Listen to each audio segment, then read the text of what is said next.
A kid wants to start a business, but he doesn't have the money, so he asks rich kids for money. He wants to make the best cinnamon gummies in town, but ingredients, wrappers, and a tiny kitchen aren't cheap, so he offers a simple deal. Give me dollars today, and I'll give you tiny pieces of my business. If the business grows, your pieces become more valuable, and I may share some of the profit with you along the way. Those tiny pieces are called shares, and owning a share is what people mean when they say they own a stock. The rich kids aren't donating, they're becoming owners. This is the heart of the stock market story. Sometimes you're the builder selling slices to raise money. Sometimes you're the buyer collecting slices you believe in. Either way, stocks are just a clean way to trade money today for a share of a real candy business tomorrow. Why do companies sell shares? Factories need money to grow. Machines, new recipes, delivery trucks. It's expensive. By selling shares, Sweetworks raises money, and in exchange, the public gets to own tiny pieces of the business. When a company sells shares to the public for the first time, it's called an IPO, an initial public offering.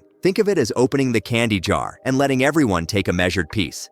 Big names did this: Microsoft, Amazon, Tesla. Why do people buy stocks? People usually want stocks for two main reasons. The first is growth. If Sweetworks invents a hit candy bar and profits rise, more people want a slice. The share price goes up, and an owner can later sell for more than they paid.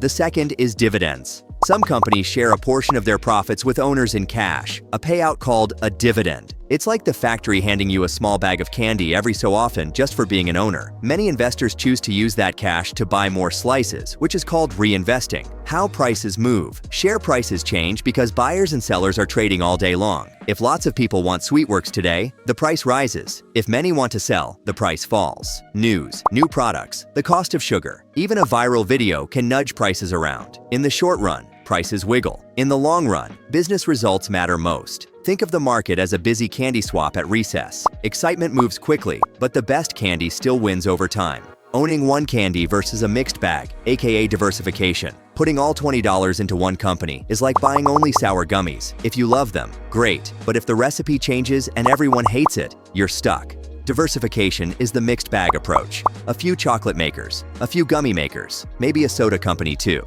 If one disappoints, others can carry you. An easy way to get a mixed bag is an index fund, a basket that holds tiny pieces of many companies at once, so one purchase gives you broad variety. Valuation made tasty. Suppose Sweetworks earns $1 of profit per share each year. If the stock trades at $10, you're paying $10 for $1 of yearly profit, what investors call a PE, price-earnings ratio of 10. If it trades at $30 for the same $1 profit, that's a price-to-earnings ratio of 30. Paying more can be fine if the company is growing fast, but paying too much for too little profit is like spending $10 on a lollipop. Tasty, but maybe not worth it. A simple gut check is to ask whether today's price feels fair for the profits the business makes now and the growth it's likely to deliver tomorrow. Two paths to win with stocks. One path is to buy great companies and hold them. Pick solid candy makers with products people love, sensible costs, and honest leadership. Hold through ups and downs and let time do the compounding, using any dividends to add to your stake. Another path is to build something and sell slices yourself. You don't have to only buy shares. You can create them, start a small candy brand, grow it, and one day raise money by selling ownership. The risk reality: stocks can go down. A bad batch, a sugar shortage, a new rival. Profits can fall and share prices with them. Diversification and patience are your seatbelts. Invest only money you can leave alone for years. Markets tend to reward the patient, not the impatient. From $20 to owner, the smooth path. Start by choosing your basket. Decide whether you want a few individual companies you truly understand or a broad index fund for instant variety. Open an account with a reputable broker, the safe, clean candy counter with low fees and clear tools. Set up an automatic plan so a set amount goes in on a regular schedule.